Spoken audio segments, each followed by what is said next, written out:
Hey guys, so this is one for all you Vienna players out there. I just played a 15 plus 10 rapid against an opponent rated, I think, in the 1300s, 1400s. And I came across a new line that I've never come across before.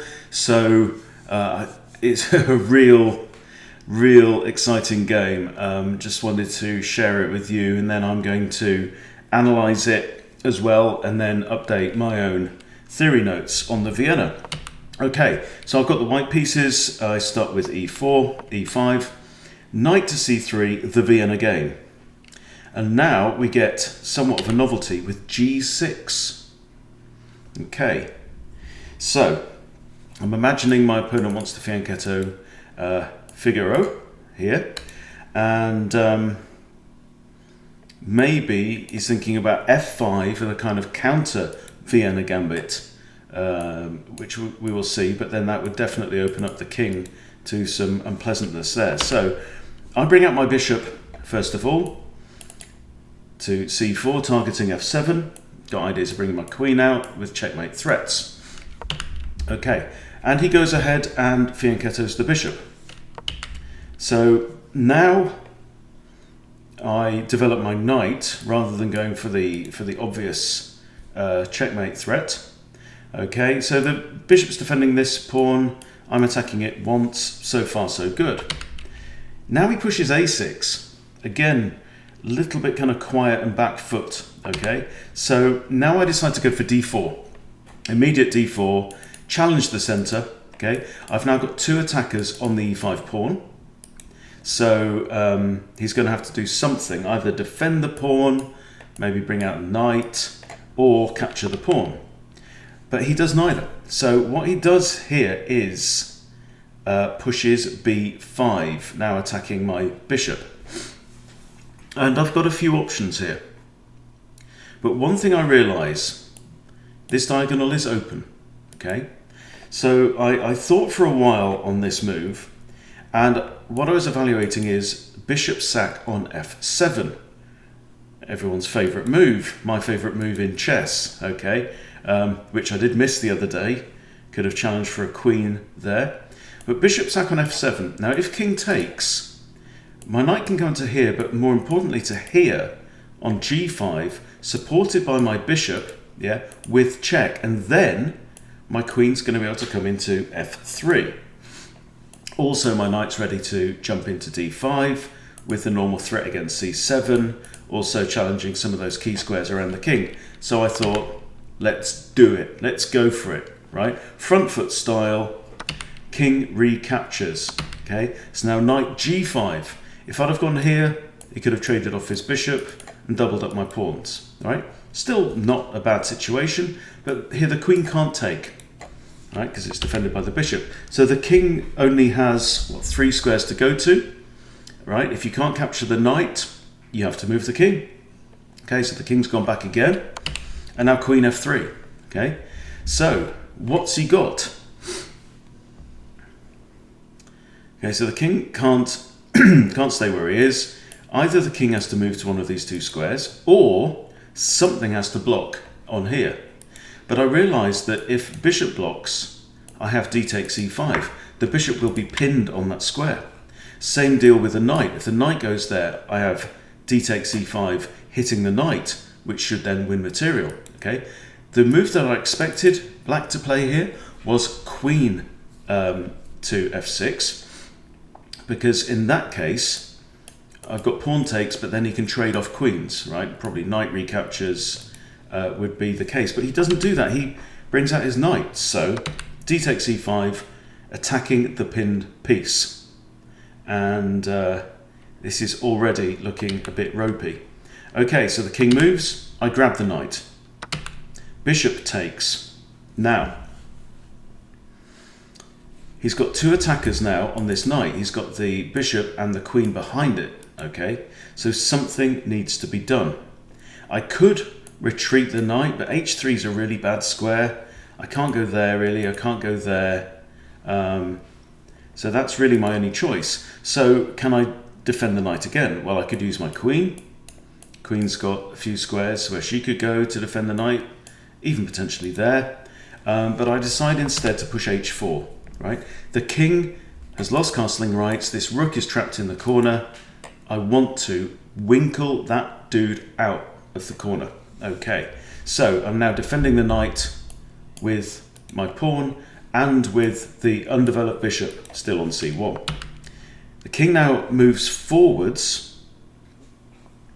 So the bishop isn't pinned. The bishop could technically move. And now, what would you play in this situation? Right, so we've got ideas. e5 is a possibility. Attack the bishop. And this is what I figured, right? There's also knight d5. Attacks the bishop, also looking down there as well. In addition, if I push e5, I'm not only hitting the bishop, bang.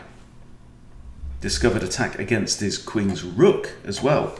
So that is the move that I go for. Because I figure if bishop takes here, right, then I've got queen here with check, and the king has to move to here, but then my knight gets to move with potentially a double check there on, and double check and also forking the rook. He doesn't go for that move. He finds another move. Bishop takes g5. And now, again, options. I've got pawn takes bishop, or I've got bishop takes bishop. And the advantage of bishop takes, well, there's two advantages. One is I develop a piece. Second one is I enable my king to castle long, should I wish to do that, right? And the third advantage is I'm hitting the queen. So bishop takes bishop. So it's supported by the pawn. The queen is going to have to move. And now, if the queen comes off this diagonal, which she has to do, I have the possibility of getting my queen in there as well, right? So this is great front foot stuff. This is what I love to do. Now the queen decides instead to go to f8. So again, proposing a trade of queens. Now at this point, I'm only one pawn in front, okay? And I've noticed this hanging rook.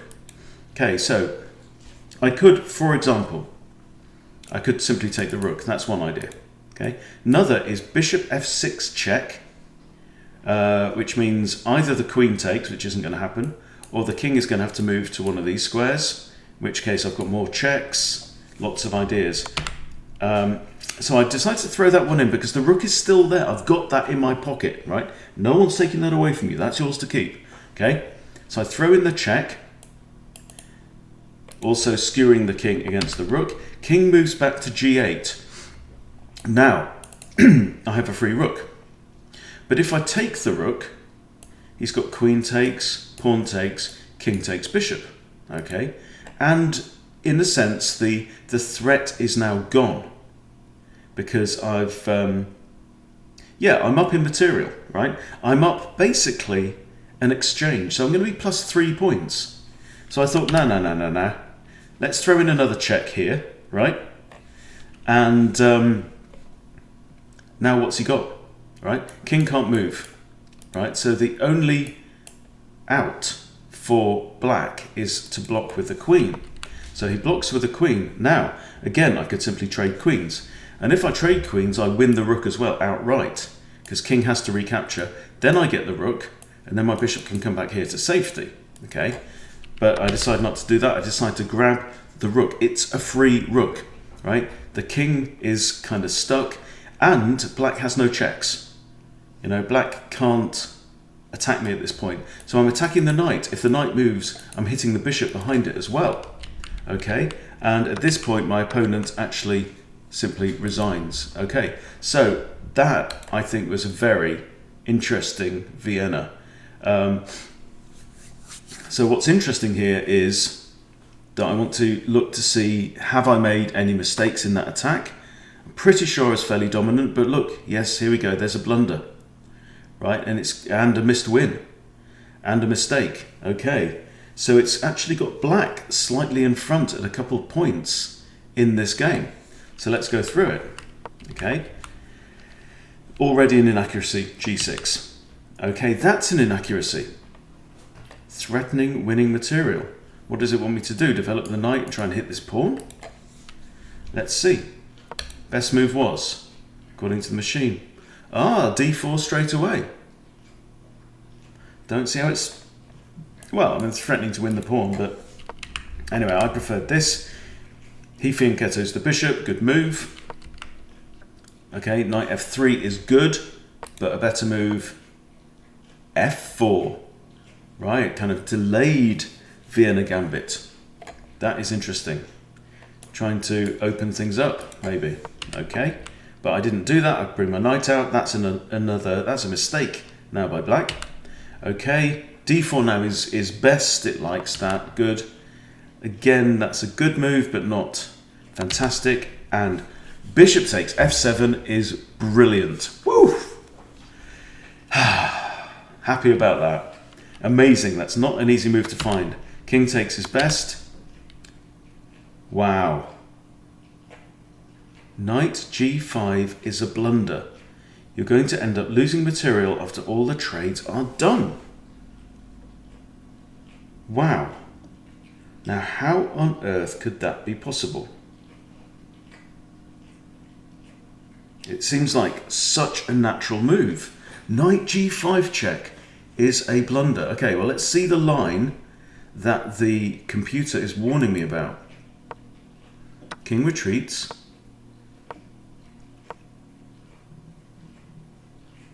Okay, well, I didn't lose material. Right? Got an undefended pawn there. Interesting.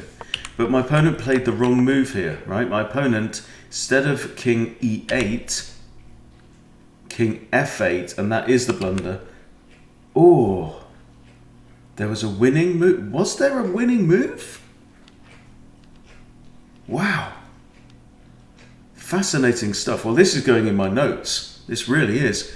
So here, there's a winning move. So this is the missed win here that it's telling me about.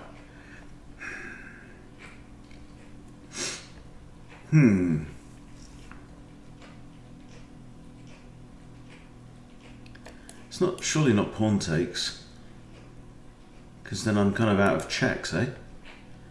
I can't see it. What would you play here? Knight in? Knight in followed by queen f3, possibly? Okay, let's see what the computer says. Okay, so king f8 is blunder. We knew that. Okay, the king goes there. This is the missed win. Best move is pawn takes e5. Why? So let's see the line. Why is pawn takes e5?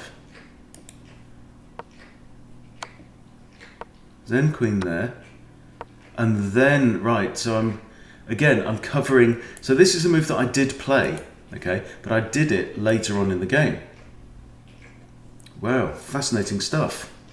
And it's got me +4 here. But after queen f3, it says that's the missed win.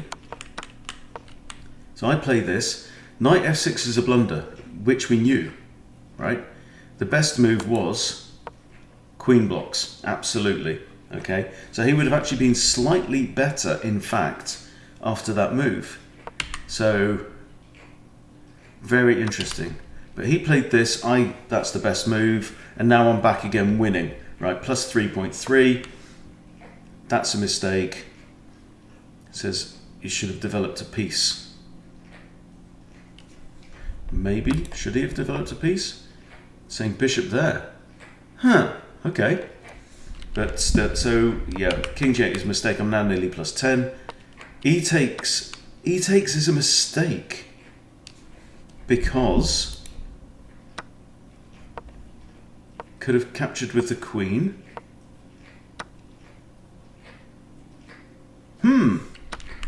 Interesting. So capturing the pawn was a mistake because of queen takes. Now that was inaccurate because he took with the bishop. Good move, not the best. Okay. Now, obviously, bishop takes there, and that's mate, so that's not possible. So the bishop's going to have to move, and wherever the bishop moves, it would be mate. Right? No, not necessarily. Not if bishop takes knight. So I play this, which apparently wasn't best. King here, and then it all goes very horribly wrong, and I'm finding the best moves. This is good. Okay, and resigns. Okay, so fascinating stuff. Gotta love the Vienna, especially when your opponent plays like that. So there's his rating, 1382. Not bad at all. But yeah, very enjoyable game. Lovely attacking chess. I really like the bishop sacrifice, and I really like that it gave me a brilliant move on that. So that's super stuff. So there you go, Vienna players. Hope you enjoyed that one. Thanks for watching. See you later.